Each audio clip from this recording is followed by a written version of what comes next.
Berikut ini kita akan mendengarkan pengajaran firman Tuhan yang akan disampaikan oleh Pastor Paulus Suseno Suharsana yang akan mengubahkan pola pikir dan cara pandang kita dalam memaknai kehidupan. Dari The Way Family Church, selamat mendengarkan. Shalom saudara. Pada kesempatan ini kita akan belajar kebenaran firman Tuhan. Kita akan coba mengeksposisi Wahyu pasal 6 ayat 6 supaya Bapak Ibu ketika membaca Wahyu pasal 6 ayat 6, Bapak Ibu ketika mengimani Wahyu 6 ayat 6 bisa punya pemahaman dan juga pengimanan yang benar terhadap ayat-ayat yang akan kita ekspos dalam hal ini Wahyu pasal 6 ayat 6. Nah, sebelum kita mengeksposisinya lebih lanjut, kita coba baca dulu terlebih dahulu Wahyu pasal 6 ayat 6 ini. Silakan. Wahyu pasal 6 ayat 6. Dan aku mendengar seperti ada suara di tengah-tengah keempat makhluk itu berkata, secupak gandum sedinar dan 3 cupak jelai sedinar, tetapi janganlah rusakkan minyak dan anggur itu. Nah, perhatikan kekasih Tuhan, dalam Wahyu pasal 6 ayat 6 ada clear, jelas terminologi, ya, pengkalimatan. Janganlah rusakkan minyak dan anggur itu. Janganlah rusakkan minyak dan anggur itu. Itulah terminologi ini yang saya lihat dengan mata kepala saya sendiri, yang saya dengar dengan telinga saya sendiri. Beberapa kelompok-kelompok Kristen memaknainya dengan kurang tepat, saudara. Ya. Nah, mari sama-sama kita belajar. Dalam ilmu hermeneutika, dalam ilmu tafsir Alkitab kekasih Tuhan, sebelum kita mau mengeksposisi, menafsirkan 1-2 ayat, kita terlebih dahulu harus diminta memperhatikan konteksnya. Dalam bahasa teologianya sitz im Leben, latar belakang.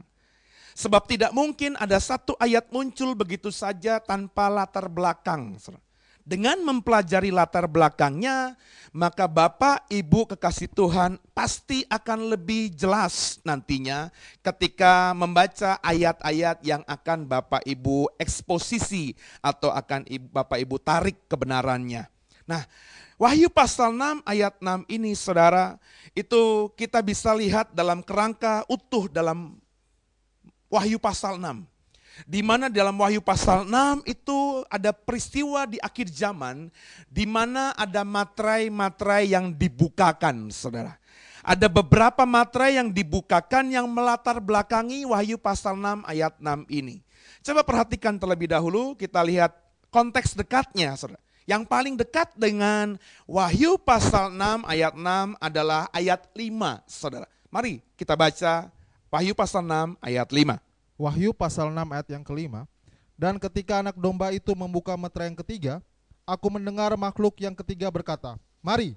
Dan aku melihat sesungguhnya ada seekor kuda hitam dan orang yang menungganginya memegang sebuah timbangan di tangannya. Perhatikan baik-baik kekasih Tuhan. Di ayat 5 yang melatar belakangi konteks dekat dari ayat 6 Wahyu pasal 6 itu adalah pembukaan materai ketiga. Ya. Dalam pembukaan materai ketiga ini muncul kuda yang berwarna hitam. Kalau kita nanti membaca, Bapak Ibu ikuti khotbah ini, ya, ada beberapa warna kuda yang muncul dalam pembukaan materai pertama, kedua, ketiga, keempat. Saudara. Nah, Wahyu pasal 6 ayat 6 itu dilatar belakangi oleh konteks dekat di mana pembukaan materai ketiga, di mana yang keluar adalah kuda berwarna hitam. Dalam budaya manapun hitam itu bicara mengenai kekelaman. Dalam budaya manapun hitam bicara mengenai kegelapan. Orang yang berduka selalu memakai baju hitam, saudara. Ya, itu identik dengan kegelapan, kedukaan, kekelaman, dan lain sebagainya. Dikatakan di ayat 5 juga, selain kudanya berwarna hitam, orang yang menungganginya memegang sebuah timbangan di tangannya. Timbangan, saudara, neraca, saudara. Itu bicara mengenai hitung-hitungan ekonomi, saudara. Jadi saya berani mengatakan bahwa ketika materai ketiga dibukakan, ya, kuda hitam muncul, maka dunia ini akan mengalami yang disebut dengan kegelapan. Dunia akan mengalami kekelaman. Dunia akan mengalami kedukaan di mana terjadinya resesi ekonomi yang luar biasa. Kalau resesi ekonomi terjadi luar biasa, maka pasti akan terjadi dampaknya kelaparan, saudara. Dan kelaparan inilah yang melatar belakangi ayat 6 yang kita sedang eksposisi. Itu konteks dekatnya. Tapi ingat, selain ada konteks dekat juga ada konteks jauhnya. Coba kita lihat konteks jauhnya yang masih ada dalam Wahyu pasal 6. Yakni pembukaan materai pertama, kedua, dan seterusnya. Coba kita buka ayat 2-nya dan kita baca bersama-sama Wahyu pasal 6 ayat 2. Wahyu pasal 6 ayat yang kedua.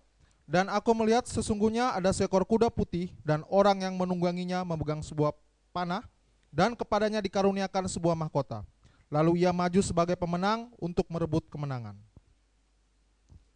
Perhatikan baik-baik. Di pembukaan materai pertama yang kita baca di ayat 2 tadi, saudara. Yang muncul adalah kuda berwarna putih. Sekali lagi beda dengan pembukaan materai ketiga tadi. Di ayat 5 yang kita baca, ketika materai ketiga dibukakan, yang keluar adalah kuda berwarna hitam. Sedangkan ketika materai pertama di ayat 2 dibukakan, yang keluar adalah kuda berwarna putih, saudara. Kuda berwarna putih ini dikatakan yang menungganginya memegang sebuah panah. Nah, panah ini agak bingung kalau dalam bahasa Indonesia, saudara, ya. Tapi kalau kita lihat bahasa aslinya, tokson, bahasa Yunani, itu lebih tepat diterjemahkan sebagai busur. Jadi kuda putih keluar, orang yang menungganginya membawa busur, saudara, tanpa anak panah disebutkan di situ.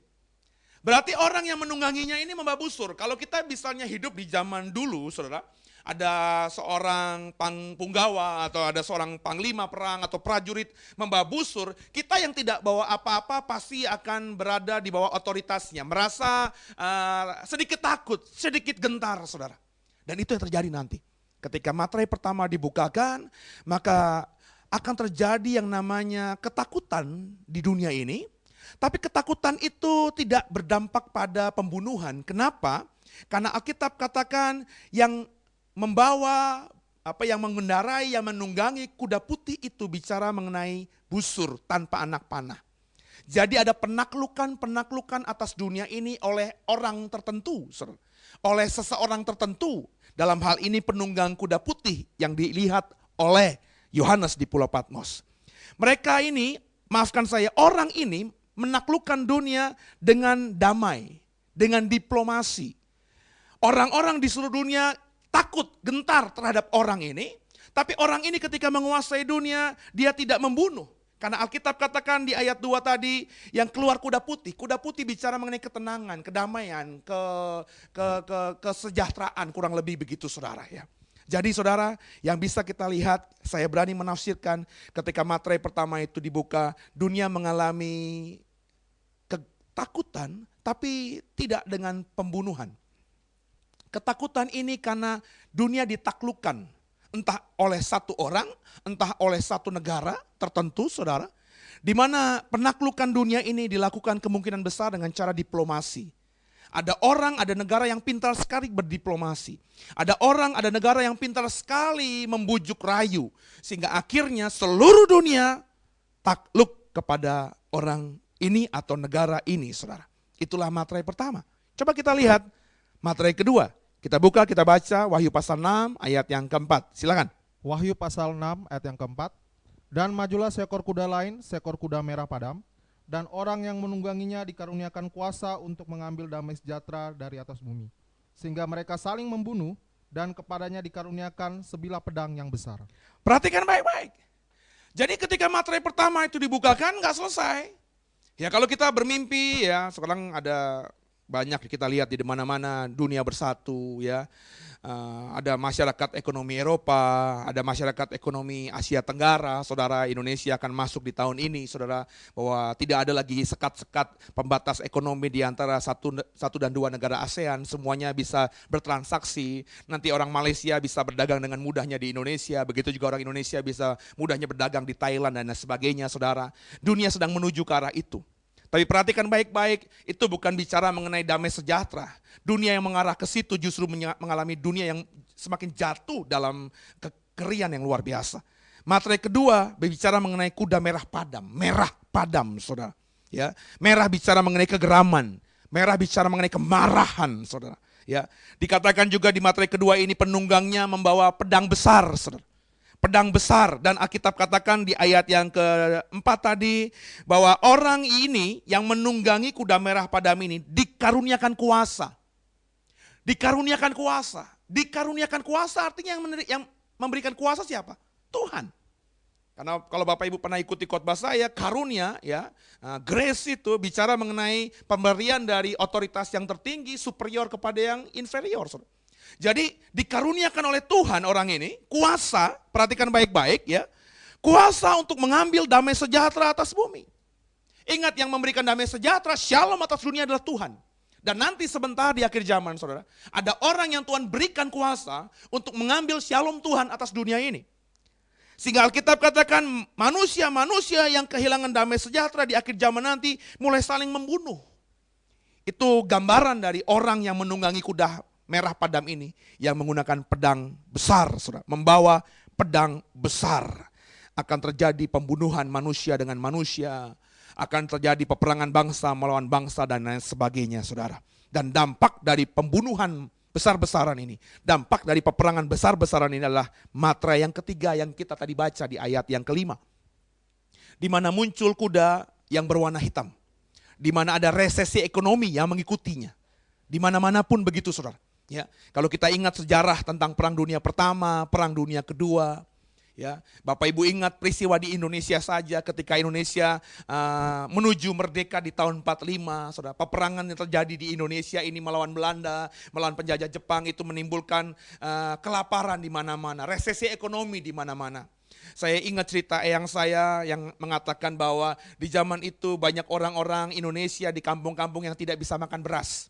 Hanya bisa makan makanan kuda, saudara, ya, tepung kuda gitu yang diberikan untuk makanan hewan itu dimakan karena tidak punya pilihan. Saudara. Ada resesi ekonomi di mana-mana. Ketika Jepang dihancurkan oleh bom atom sehingga Jepang kalah, kita juga belajar sejarah Jepang mengalami resesi ekonomi yang luar biasa untuk jangka waktu yang cukup panjang, saudara. Begitu juga dengan Jerman dan lain sebagainya, saudara. Jadi dampak dari peperangan itu akan mengikuti kelaparan atas dunia ini. Dan setelah itu terjadi, materai ketiga dibukakan, muncullah materai keempat. Materai keempat itu bisa kita lihat di Wahyu pasal 6 ayat 8. Tolong dibaca. Wahyu pasal 6 ayat yang ke-8. Dan aku melihat sesungguhnya ada seekor kuda hijau kuning, dan orang yang menungganginya bernama Maut, dan kerajaan maut mengikutinya. Dan kepada mereka diberikan kuasa atas seperempat dari bumi untuk membunuh dengan pedang, dan dengan kelaparan dan sampar, dan dengan binatang-binatang buas yang di bumi. Nah, perhatikan baik-baik. Ini kronologisnya, ini flow-nya begitu, saudara. Ya, materai pertama ada kedamaian. Tiba-tiba dunia ditaklukkan secara diplomasi, entah oleh orang tertentu, entah oleh suatu bangsa tertentu. Tapi nggak lama kemudian terjadi pergolakan, saudara. Ada kuda merah padam, di mana peperangan di mana-mana. Orang yang menungganginya menggunakan pedang besar. Damai sejahtera bisa diambil oleh dia. Manusia membunuh dengan sesama manusianya. Bangsa mengalahkan bangsa lainnya. Setelah itu terjadi, materai ketiga dibukakan. Kuda hitam muncul. Ada kelaparan di mana-mana, resesi ekonomi di mana-mana. Dan karena itu, saudara, akhirnya kita bisa memahami kenapa materai keempat ini muncul. Materai keempat bicara mengenai kuda hijau kuning. Orang yang menungganginya bernama Maut, Thanatos. Maut, saudara, Thanatos itu masuk ke bumi, menguasai bumi ketika materai keempat. Bukan saja mautnya yang masuk ke bumi, perhatikan baik-baik kalimat berikutnya, dan kerajaan maut mengikutinya. Kerajaan maut mengikuti si maut ini, saudara, di materai keempat. Sehingga ketika kerajaan maut menguasai dunia, masuk ke dalam dunia ini, maka tidak heran dikatakan di kalimat berikutnya, seperempat dari bumi mati. Mati dengan cara apa? Dengan cara pedang. Tentu ini bahasa yang dilihat oleh Yohanes, saudara. Tapi tidak mungkin peperangan di akhir zaman nanti menggunakan pedang. Mungkin dengan senjata, mungkin dengan bom atom dan lain sebagainya, saudara. Ya, dengan pedang Alkitab katakan, ya. Kemudian juga dengan kelaparan, dengan sampar, penyakit-penyakit yang sekarang tidak bisa ditemukan obatnya, penyembuhnya, saudara. Dan juga dengan binatang-binatang buas di bumi. Maut dan kerajaan maut mengikuti, masuk ke dalam bumi ketika materai keempat ini dibukakan. Nah, inilah latar belakangnya, inilah sits in lebennya, inilah konteks dari Wahyu pasal 6 yang mau kita eksposisi. Bapak Ibu sekarang ini sudah memahami apa latar belakangnya ini. Bagaimana yang terjadi sebelum Wahyu pasal 6 ini terjadi, saudara. Mari sama-sama coba berikan tanda dulu Wahyu pasal 6 ayat 6 yang kita baca tadi. Coba sekarang ini kita buka Zakaria, saudara. Ya, kita sedikit mundur ke dalam Zakaria. Nabi Zakaria ini juga adalah nabi yang mendapatkan penglihatan tentang akhir zaman, saudara. Kita lihat apakah ada kesamaan, ada kemiripan antara nubuat akhir zaman yang didapatkan oleh Yohanes yang kita baca tadi di Wahyu pasal 6 dengan Zakaria. Coba kita buka Zakaria pasal 6, kita membaca ayat 1 sampai dengan ayat kelima. Silakan. Zakaria pasal 6 ayat 1 sampai dengan kelima. Aku melayangkan mataku pula, maka aku melihat tampak keluar 4 kereta dari antara 2 gunung. Adapun gunung-gunung itu adalah gunung-gunung tembaga. Kereta pertama ditarik oleh kuda merah, kereta kedua oleh kuda hitam, kereta ketiga oleh kuda putih, dan kereta keempat oleh kuda yang berbelang-belang dan berloreng-loreng. Berbicaralah aku kepada malaikat yang berbicara dengan aku itu. Apakah arti semuanya ini, Tuanku? Berbicaralah malaikat itu kepadaku. Semuanya ini keluar ke arah keempat mata angin, sesudah mereka menghadap kepada Tuhan seluruh bumi. Perhatikan di dalam Zakaria pasal 6 ayat 1 sampai 5 yang barusan dibaca tadi, Zakaria juga mendapatkan sebuah penglihatan. Dikatakan di ayat kedua, dia melihat ada kereta pertama yang ditarik oleh kuda merah. Kereta kedua ditarik oleh kuda hitam. Kemudian ayat 3-nya, kereta ketiga ditarik oleh kuda putih. Kereta keempat ditarik oleh kuda yang berbelang-belang dan berloreng-loreng. Kalau kita korelasikan, kita coba hubungkan dengan Wahyu pasal 6 ayat 2, ayat 4, ayat 5, ayat 8 tadi, memang sepertinya tidak sama, saudara. Kalau kita lihat struktur dari Wahyu pasal 6 tadi, yang muncul pertama kan kuda putih, kemudian kuda merah padam, kemudian kuda hitam, baru kuda yang berloreng-loreng, yakni kuda kuning hijau yang keempat. Kalau di Zakaria yang keluar pertama adalah kuda merah padam, ya. Kemudian kuda hitam, kuda putih, baru yang terakhir kuda berbelang-belang atau berloreng-loreng. Tapi jangan kita perdebatkan hal itu, Bapak Ibu. Bapak Ibu harus ingat, ya. Yang menuliskan adalah orang yang berbeda, Saudara. Saya sudah merenungkan ini, saya mengimani, saya mungkin sangat yakin bahkan mengatakan kepada kekasih Tuhan di sini, apa yang dilihat oleh Zakaria di perjanjian lama dan apa yang dilihat oleh Yohanes di perjanjian baru itu adalah suatu peristiwa yang sama tentang akhir zaman nanti, saudara. Nah, karena yang melihat adalah dua orang yang berbeda, tentu saudara ketika mereka menuliskannya dalam bahasa dan ingatan mereka, mungkin saja mereka ada miss di situ. Tapi sebenarnya secara inti cerita, inti berita yang disampaikan oleh Zakaria dan oleh Yohanes di kitab Wahyu itu hampir mirip, saudara. Bahwa ada kuda-kuda yang berwarna-warna tadi yang sudah saya eksposisi apa artinya kira-kira ya, yang akan terjadi, akan muncul di akhir zaman. Yang saya mau tekankan dalam Zakaria pasal 6 ini, coba kita lihat di ayat kelimanya. Saya baca untuk saudara ya. Zakaria pasal 6 ayat yang kelima. Saya akan baca. Berbicaralah malaikat itu kepadaku, semuanya ini keluar. Apa yang semuanya keluar? Si kuda-kuda tadi. Kereta dan kuda yang berwarna-warna tadi. Ada yang hitam, ada yang merah, ada yang putih, ada yang loreng-loreng tadi. Semua itu keluar di ayat 5 ke arah keempat penjuru mata angin. Sesudah mereka menghadap kepada Tuhan seluruh bumi. Jadi kereta dan kuda-kuda tadi, saudara, ya, kemudian keluar ke arah keempat mata angin di dunia ini, sesudah mereka menghadap Tuhan seluruh bumi. Artinya apa? Clear, jelas. Bahwa apa yang terjadi di akhir zaman, seperti yang saya eksposisi tentang Wahyu pasal 6 tadi, ya, ada kelaparan, ada peperangan, ada juga pembunuhan dan lain sebagainya tadi. Itu terjadi setelah Tuhan izinkan. Semua kuda tadi jalan ke bumi, penunggang kuda dan keretanya tadi menyerang bumi setelah mereka menghadap Tuhan.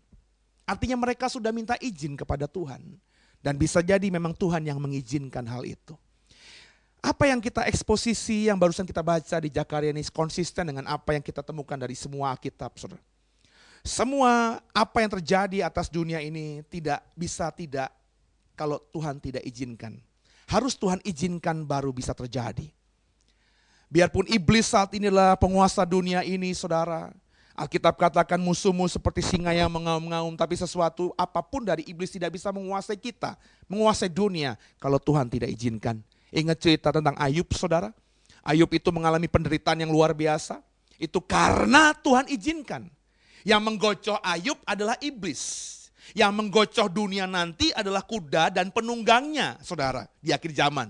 Tapi mereka, dalam konteks Ayub, iblis bisa menggocoh Ayub karena Tuhan izinkan. Dalam konteks akhir zaman nanti, kuda yang berwarna-warna dan penunggangnya yang akan menghancurkan dunia ini, bisa menghancurkan dunia. Alkitab katakan 1/4 penduduk dunia binasa mati di Wahyu. Itu karena juga Tuhan izinkan. Nah, kenapa Tuhan izinkan? Nanti kita akan coba pelajari, saudara ya. Nah, sama-sama kita akan coba lihat satu perbandingan dalam perjanjian lama berikutnya. Coba dibuka Yehezkiel 14 ayat yang ke-21. Yehezkiel 14 ayat yang ke-21. Yehezkiel pasal 14 ayat yang ke-21. Ya, beginilah firman Tuhan Allah, jauh lebih dari itu, kalau aku mendatangkan keempat hukumanku yang berat-berat, yaitu pedang, kelaparan, binatang buas dan sampar atas Yerusalem untuk melenyapkan daripadanya manusia dan binatang. Perhatikan baik-baik, saudara. Yehezkiel 14 ayat 21. Ya, saya baca lagi. Saya tekankan dengan kalimat yang saya mau saudara perhatikan. Ya, jauh lebih dari itu. Kalau aku mendatangkan keempat hukumanku yang berat-berat, yaitu pedang, kelaparan, binatang buas, dan sampar. Menurut Yehezkiel, apa yang Tuhan taruhkan di hati Yehezkiel, hukuman dari Tuhan yang berat-berat adalah hukuman lewat pedang, lewat kelaparan, binatang buas, dan sampar. Perhatikan tadi, Wahyu pasal yang yang ke-6 ayat 8. Coba dibuka, Wahyu pasal 6 ayat 8 tadi, apa kalimatnya? Wahyu pasal 6 ayat 8, silakan. Wahyu pasal 6 ayat yang ke-8. Dan aku melihat sesungguhnya ada seekor kuda hijau kuning, dan orang yang menungganginya bernama Maut, dan kerajaan Maut mengikutinya. Dan kepada mereka diberikan kuasa atas 1/4 dari bumi. 1/4 bumi mati binasa. Untuk membunuh dengan pedang. Dengan pedang, perhatikan baik-baik. Dan dengan kelaparan. Kelaparan. Dan sampar. Sampar. Dan dengan binatang buas yang ada di bumi. Perhatikan baik-baik, mirip, identik dengan apa yang kita barusan baca di Yehezkiel pasal 14 tadi. Jadi saudara, kalau kita hubungkan Yehezkiel 14:21 dengan Wahyu 6 ayat 8 yang bicara mengenai dunia di akhir zaman nanti 1/4-nya mati gara-gara pedang, gara-gara sampar, gara-gara apa lagi saudara? Gara-gara kelaparan dan juga binatang buas. Menurut Yehezkiel itulah hukuman berat. Hukuman terberat, cobaan terberat yang diberikan Tuhan kepada manusia. Jadi bicara mengenai Wahyu pasal 6, saudara, peristiwa di akhir zaman ke depan nanti. Itu bicara mengenai Tuhan, seizin Tuhan, hukuman berat, terberat akan ditimpakannya ke atas dunia ini, saudara. Haleluya. Nah inilah Sitz im Leben, latar belakang dari Wahyu 6 ayat 6 yang sebentar kita akan coba eksposisi. Tuhan mengizinkan hukuman paling berat ditimpakan atas bumi di akhir zaman. Ada resesi ekonomi menurut Wahyu pasal 6 ayat 5 tadi. Dan di ayat 6 sekali lagi kita baca. Wahyu pasal 6 ayat 6, saudara. Haleluya. Wahyu pasal 6 ayat 6. Dan aku mendengar seperti ada suara di tengah-tengah keempat makhluk itu berkata, secupak gandum sedinar dan tiga cupak jelai sedinar, tetapi janganlah rusakkan minyak dan anggur itu. Ada resesi besar, saudara, di akhir zaman nanti yang belum terjadi sekarang. Alkitab katakan 1 cupak gandum sedinar, saudara. Ya, 1 cupak. Cupak itu bahasa Yunaninya adalah koinix. Koinix bicara mengenai ukuran yang berlaku di zaman perjanjian baru. Ya, 1 cupak zaman dulu itu ukurannya. Sekarang saudara nggak bisa beli ke warung ya. Saya beli beras 1 cupak, nggak ngerti orang di warung. Tapi 1 cupak itu equal, kurang lebih sama dengan 1 liter. Saudara. Kalau Bapak Ibu memperhatikan kebutuhan hidupmu sehari-hari, manusia yang makannya normal, saudara, ya, itu kebutuhan harian seorang adalah 1 liter, saudara. Perhatikan baik-baik. 1 cupak gandum sedinar, 1 liter gandum sedinar, Sedinar itu apa? Ini bahasa Yunani yang digunakan adalah dinarion. Dinarion ini adalah uang perak ukuran Roma, uang perak Roma. Di zamannya Perjanjian Baru, uang perak Roma itu, satu uang perak Roma itu, dinarion itu, satu dinar itu adalah upah dari orang yang bekerja sehari. Coba kita buka dulu ayat referensinya supaya sudah jelas sekali apa yang sedang saya mau maksudkan di sini. Matius 20 ayat 2. Matius 20 ayat 2. Matius pasal 20 ayat 2. Setelah ia sepakat dengan pekerja-pekerja itu mengenai upah sedinar sehari, ia menyuruh mereka ke kebun anggurnya. Tentang upah sedinar sehari. Itu UMR, upah minimum regional orang yang bekerja sehari di zaman Perjanjian Baru. So bisa bayangkan begini, Bapak Ibu pergi keluar, kita semua kerja sehari-hari, ya. Bapak Ibu kerja di lapangan, Bapak Ibu kerja di kantor, Bapak Ibu pulang, kalau kita baca Matius 20 perumpamaan itu dengan jelas ya, ada orang yang berangkat kerja pagi, ada orang yang berangkat kerja siang, ada orang yang berangkat kerja sore, semuanya ketika pulang bawa upah 1 dinar. Jadi saudara kerja, ya nanti di akhir zaman, saya nggak tahu UMR-nya berapa, taruhlah di akhir zaman nanti UMR orang kerja sehari itu 100.000 sekalipun, 100.000 sekali yang kau bawa pulang sehari itu, ketika kau bekerja seharian, itu hanya bisa beli 1 liter beras. Dan 1 liter beras yang kau beli, kau bawa pulang itu hanya cukup untuk kebutuhan pribadimu. Jadi kalau saudara masih single, saudara masih aman, paling tidak saudara masih bisa makan. Tapi kalau saudara sudah berkeluarga, apa yang terjadi? Itu makanya di Wahyu pasal 6 ayat 6 ada substitusi. Orang bekerja sehari cuma dapat 1 dinar, 1 dinar hanya bisa beli 1 liter, kemudian karena gak cukup kalau dia punya istri, punya anak-anak, maka dia substitusi, dia tuker. Bukan dengan gandum. Gandum itu makanan yang paling mahal zaman itu, saudara. Itu seperti beras pandan wangi zaman sekarang gitu, saudara ya.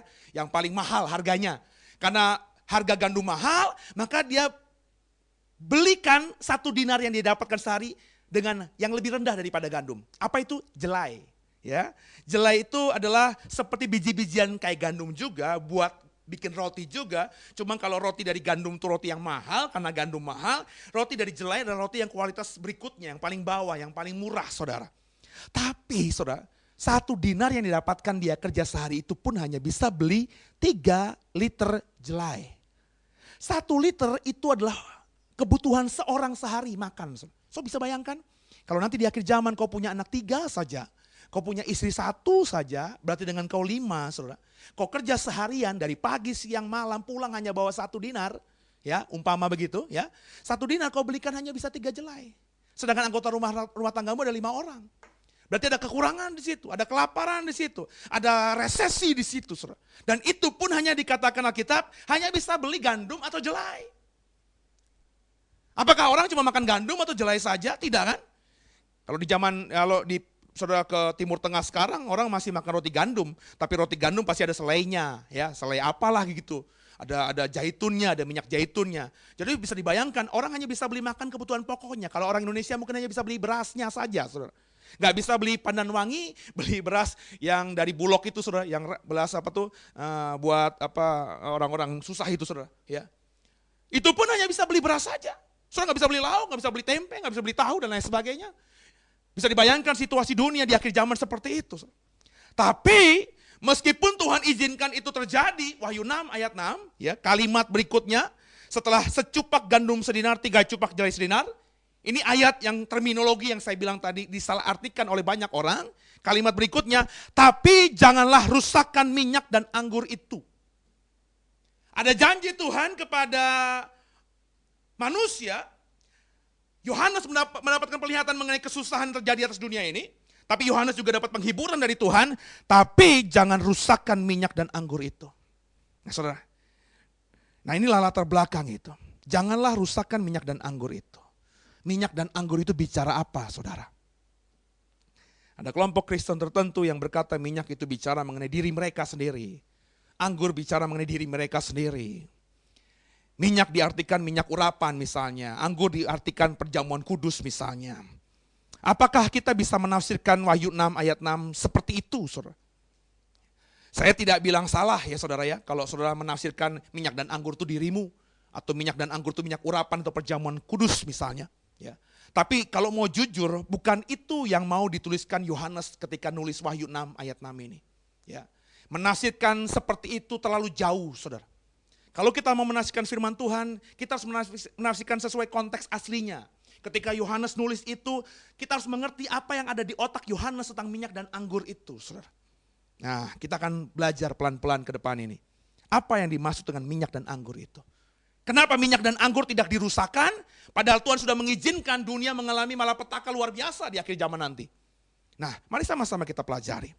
Nah, minyak di situ. Nah, minyak di sini, kalau kita hanya membaca bahasa Indonesia, kita akhirnya bias, saudara.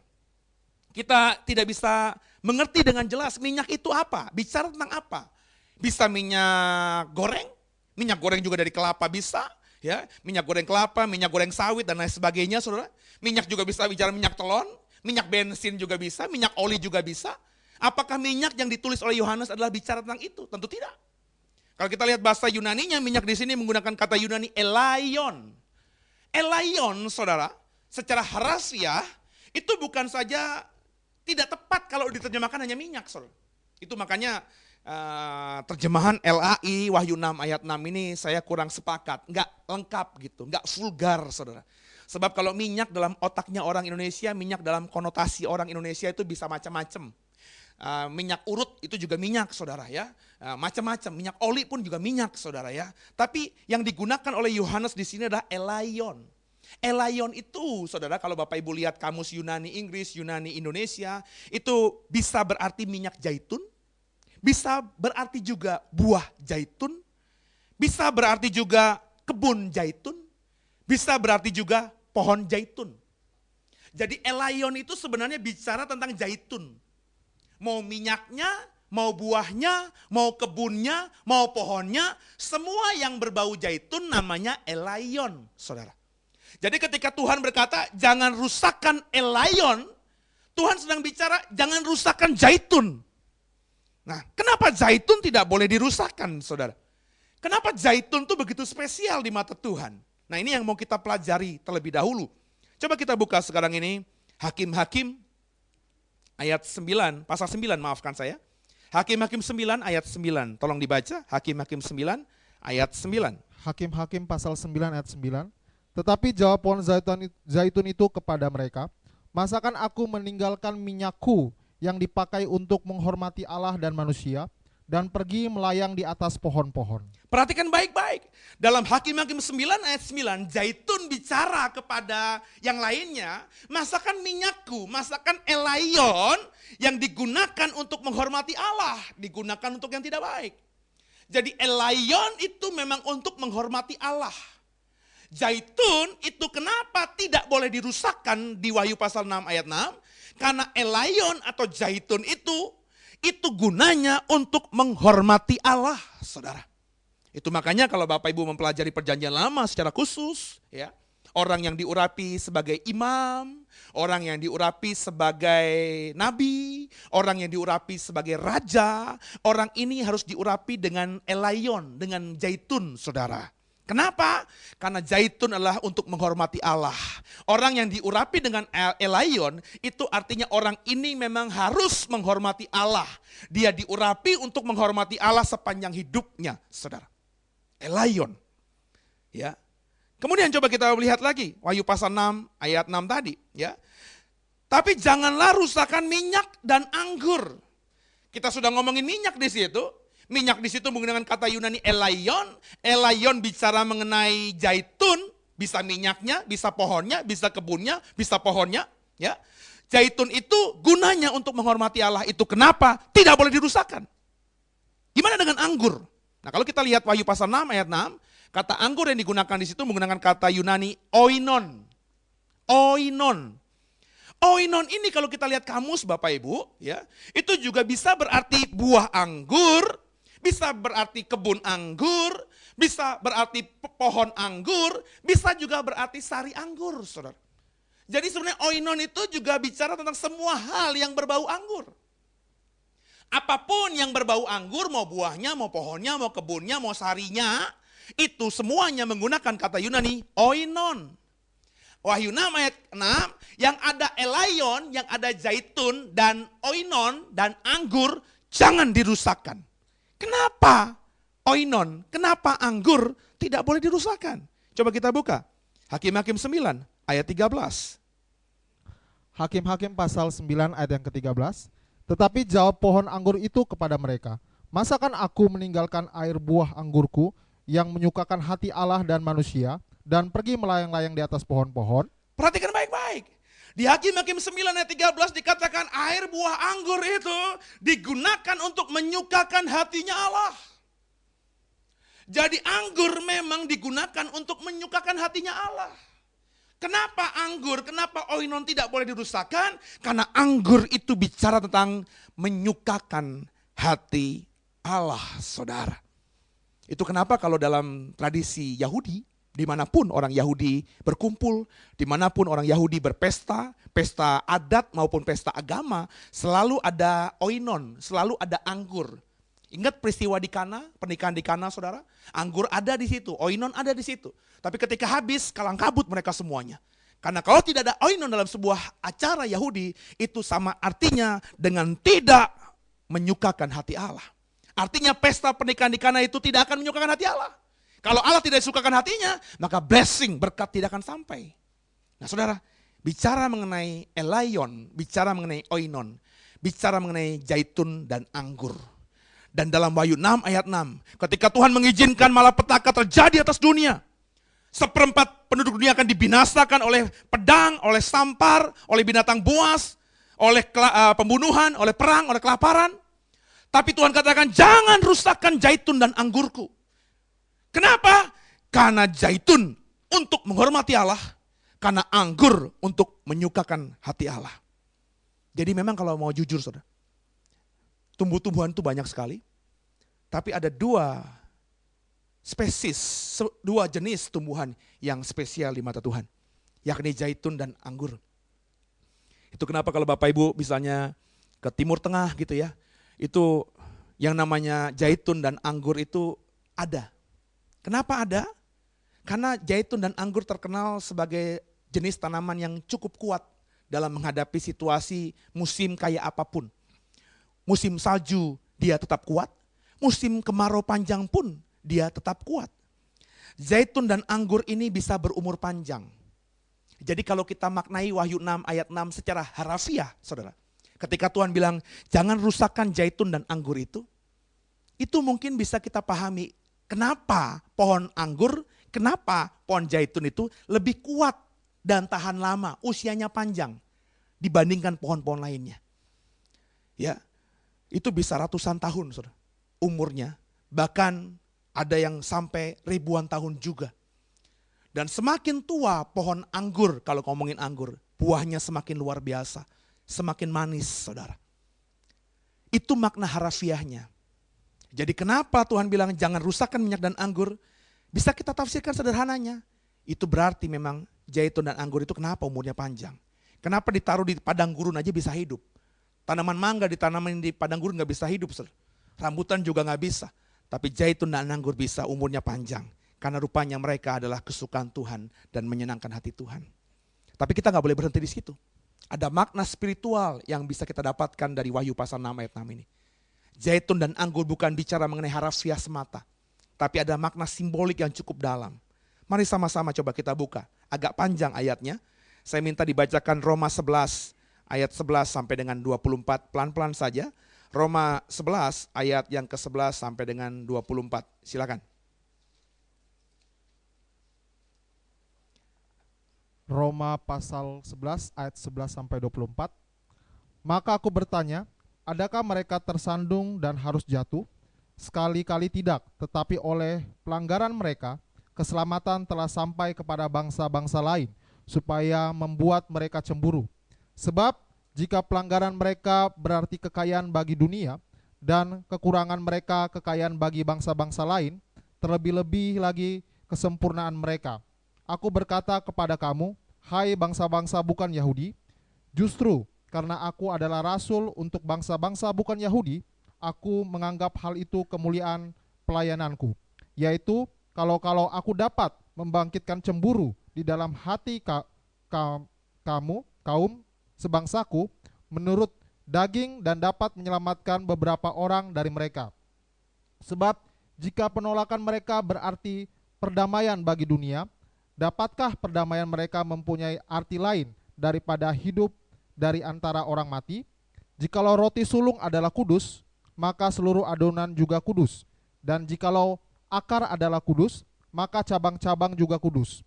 Karena itu, apabila beberapa cabang telah dipatahkan, dan kamu sebagai tunas liar telah dicangkokkan di antaranya, dan turut mendapat bagian dalam akar pohon zaitun yang penuh getah, janganlah kamu bermegah terhadap cabang-cabang itu. Jikalau kamu bermegah, ingatlah bahwa bukan kamu yang menopang akar itu, melainkan akar itu yang menopang kamu. Mungkin kamu akan berkata, ada cabang-cabang yang dipatahkan supaya aku dicangkokkan di antaranya sebagai tunas. Baiklah, mereka dipatahkan karena ketidakpercayaan mereka, dan kamu tegak tercacak karena iman. Janganlah kamu sombong, tetapi takutlah, sebab kalau Allah tidak menyayangkan cabang-cabang asli, Ia juga tidak akan menyayangkan kamu. Sebab itu perhatikanlah kemurahan Allah dan juga kekerasannya, yaitu kekerasan atas orang-orang yang telah jatuh, tetapi atas kamu kemurahannya, yaitu jika kamu tetap dalam kemurahannya. Jika tidak, kamu pun akan dipotong juga. Tetapi mereka pun akan dicangkokkan kembali jika mereka tidak tetap dalam ketidakpercayaan mereka, sebab Allah berkuasa atas mencangkokkan mereka kembali. Sebab jika kamu telah dipotong sebagai cabang dari pohon zaitun liar dan bertentangan dengan keadaanmu itu, kamu telah dicangkokkan kepada pohon zaitun sejati. Terlebih lagi mereka ini, yang menurut asal mereka akan dicangkokkan pada pohon zaitun mereka sendiri. Apa yang dikatakan Roma 11, saudara? Roma 11 bicara mengenai orang-orang Kristen yang berasal dari bangsa kafir yang dicangkokkan menjadi Israel sejati. Dan Israel sejati ini oleh Paulus diibaratkan, digambarkan, disimbolkan dengan elaion, dengan zaitun, saudara. Jadi kalau kita mempelajari Alkitab kita, kenapa zaitun itu tidak boleh dirusakkan di akhir zaman? Karena zaitun bicara menurut Roma adalah gambaran Israel, saudara. Israel tidak boleh dirusakkan. Coba kita baca satu ayat lagi. Yeremia 11.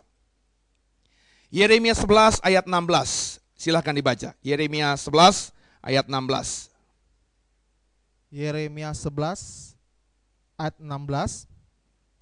Pohon zaitun yang rimbun elok dipandang mata, pernah Tuhan menamai engkau, tetapi dengannya bunyi keributan yang hebat, Ia menyalakan api pada daun-daunnya, sehingga ranting-rantingnya terbakar. Perhatikan baik-baik. Yeremia 11 ayat 16 katakan elaion adalah nama yang pernah diberikan Tuhan kepada siapa? Kepada Israel.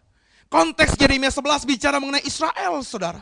Jadi saya berani katakan kepada saudara bahwa elaion, bahwa zaitun itu adalah nama lain yang Tuhan berikan kepada Israel. Jadi kenapa di Wahyu 6 ayat 6 ketika Tuhan mengizinkan malapetaka ditimpakan atas dunia, malapetaka menghancurkan, membunuh seperempat manusia, tapi Tuhan bilang jangan rusakkan elaion. Kenapa elaion itu tidak dirusakkan? Gak boleh dirusakkan, gak boleh ikut dihancurkan. Bukan semata karena pohonnya yang menyukakan hati Tuhan, tapi elaion bicara mengenai umat pilihan Allah, Israel sejati. Jadi nanti di akhir zaman, dunia boleh hancur, seperempat dunia boleh mati, boleh dibinasakan, Tuhan izinkan itu terjadi. Tapi janjinya terhadap Israel terus akan tergenapi. Jangan rusakkan elaionku, jangan rusakkan Israelku. Lalu bagaimana dengan anggur? Coba kita buka satu ayat saja, saudara. Yesaya 5 ayat 7. Yesaya pasal 5 ayat yang ke-7. Sebab kebun anggur Tuhan semesta alam ialah kaum Israel, dan orang Yehuda ialah tanaman-tanaman kegemarannya. Dinantinya keadilan, tetapi hanya ada kelaliman. Dinantinya kebenaran, tetapi hanya ada keonaran. Sebab kebun anggur Tuhan, apa tadi kalimat awalnya? Sebab kebun anggur Tuhan ialah kaum Israel. Ialah kaum Israel. Sebab oinonnya Tuhan adalah Israel. Jadi bicara mengenai oinon, bicara mengenai anggur, juga bicara mengenai Israel, saudara. Tuhan kalau sudah berjanji tidak akan pernah dia ingkar janji. Dia berjanji kepada Abraham, aku akan memberkati anak-anakmu, cucu-cucumu, keturunanmu. Dia juga berjanji kepada Daud, dia berjanji kepada seluruh orang-orang hebat yang ada di Alkitab Perjanjian Lama ini. Bahwa meskipun mereka, kepada Musa juga tentunya, bahwa meskipun mereka tegar tengkuk, dolak-dalik, jahat di mata Tuhan, tapi Tuhan pelihara janjinya, aku akan menyertai mereka. Maka di akhir zaman nanti meskipun dunia mengalami apa yang disebut dengan kengerian yang tidak pernah terjadi sebelumnya, malapetaka yang tidak pernah terjadi sebelumnya, tapi Tuhan ingat janjinya, jangan rusakkan Elayon dan oinonku. Jangan rusakkan minyak zaitun dan anggurku. Jangan rusakkan zaitun dan anggurku. Jangan rusakkan Israelku. Jangan rusakkan umat pilihanku. Jangan rusakkan biji mataku. Jadi kekasih Tuhan, kita sekarang mengerti akhirnya. Wahyu pasal 6 ayat 6. Di mana ada terminologi kalimat, jangan rusakkan minyak dan anggur itu. Itu bukan bicara tentang kelompok orang Kristen tertentu. Juga terlalu jauh kalau kita menafsirkan itu adalah bicara tentang orang yang menggunakan minyak urapan dan orang yang melakukan perjamuan kudus. Jauh, jauh. Sebab kalau itu bicaranya tentang minyak urapan dan perjamuan kudus, tentu Yohanes akan nulis dengan lebih jelas dibandingkan kalimat yang sepertinya simbolik dalam Wahyu pasal 6 ayat 6 tadi. Jadi saya tidak bilang salah menerjemahkan hal itu. Tapi kurang tepat, saudara. Sebab konteks aslinya, orang Israel manapun tahu, saudara. Saudara kalau ke Israel, kau tanya sama orang Israel ortodok, mereka paham bahwa mereka adalah zaitunnya Tuhan. Mereka paham, mereka adalah anggurnya Tuhan. Itu makanya mereka sangat pede sekali dengan diri mereka. Mereka sangat yakin bahwa Tuhan berjanji, Elayon, oinonnya Tuhan tidak akan dirusakkan. Dan itu yang dipahami oleh Yohanes. Ingat, Yohanes adalah orang Israel sejati. Saudara kekasih Tuhan, jika demikian, sudah memahami sekarang bahwa Israel memang Tuhan kasih. Pertanyaannya selanjutnya adalah, apakah seluruh Israel yang akan tidak boleh dirusakkan di akhir zaman? Apakah hanya Israel yang memiliki darah Abraham semata, yang memiliki genetika Abraham semata yang tidak boleh dirusakkan? Apakah tidak ada Israel lainnya? Bagaimana dengan kita, orang Indonesia? Bagaimana dengan saudara saya? Apakah kita nanti ketika masuk di zaman di mana 4 materai dibukakan, kita akan ikut binasa seperti orang-orang yang hidup di zaman itu? Nah, kalau saudara diberkati oleh pengajaran ini, ya, di seri berikutnya saya akan mengeksposisi tentang apa sebenarnya minyak dan anggur itu. Bicara tentang apa lagi yang lebih dalam dibandingkan dengan Israel itu. Semoga pemaparan ini, semoga eksposisi ini menjadi berkat buat kita semua. Tuhan Yesus memberkatimu. Shalom.